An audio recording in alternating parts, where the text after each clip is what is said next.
Hello, ഞാൻ ഹൃത്വിക Krishna, company സെക്രട്ടറിയാണ്. നിങ്ങൾ CS രജിസ്ട്രേഷൻ എടുക്കാൻ ആഗ്രഹിക്കുന്ന സ്റ്റുഡൻസ് ആണോ? അല്ലെങ്കിൽ ഓൾറെഡി CS എക്സിക്യൂട്ടീവിന് രജിസ്ട്രേഷൻ എടുത്തിരിക്കുന്നവരാണോ? ലോ ഓർ തിയറി ഇൻട്രസ്റ്റഡ് ആയതുകൊണ്ടായിരിക്കാം നിങ്ങൾ CS ചൂസ് ചെയ്യുന്നത്. ഇത്രയും തിയറി പേപ്പേഴ്സിന്റെ ഇടയിൽ നമുക്കൊരു അക്കൗണ്ട്സ് പേപ്പർ ഉണ്ട്, നമ്മുടെ paper 4 corporate accounting and financial management. So ഈ ഒരു അക്കൗണ്ട്സ് പേപ്പർ നിങ്ങൾ എങ്ങനെ ക്ലിയർ ചെയ്തെടുക്കുന്നത് നിങ്ങൾക്ക് ഇപ്പോഴും ഒരു ഡൗട്ട് ഉണ്ടായിരിക്കും മൈൻഡിൽ. അവിടെ നിങ്ങളുടെ മെയിൻ ഡൗട്ട് എന്തായിരിക്കും? ഓൾഡ് സിലബസിൽ ഇതൊരു MCQ പേപ്പർ ആയിരുന്നു, പക്ഷെ ന്യൂ സിലബസിലേക്ക് വന്നപ്പോൾ ഇതൊരു റിട്ടൺ പേപ്പറായി. സോ റിട്ടൺ പേപ്പർ ആകുമ്പോൾ നിങ്ങൾക്ക് എക്സാമിന് പ്രോബ്ലംസ് ഉണ്ടാവും. ആ ഓരോ പ്രോബ്ലംസിനും സ്റ്റെപ്സ് ഉണ്ടാവും.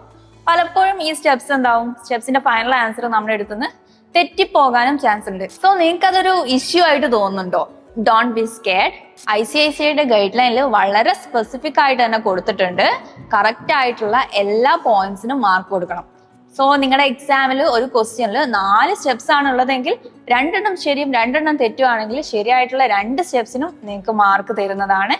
ഇനി അതല്ല, ഒരു നിങ്ങളുടെ ഫൈനൽ ആൻസർ മാത്രമാണ് തെറ്റിയത്, ഇപ്പൊ 5 സ്റ്റെപ്സ് ഉണ്ട്, 4 കറക്റ്റ് ആയി ലാസ്റ്റ് ആൻസർ മാത്രം തെറ്റിയാലും നിങ്ങൾക്ക് ആ 4 സ്റ്റെപ്സിനും മാർക്ക് കിട്ടും. ഇപ്പൊ ഹാപ്പി ആയില്ലേ? Thank you.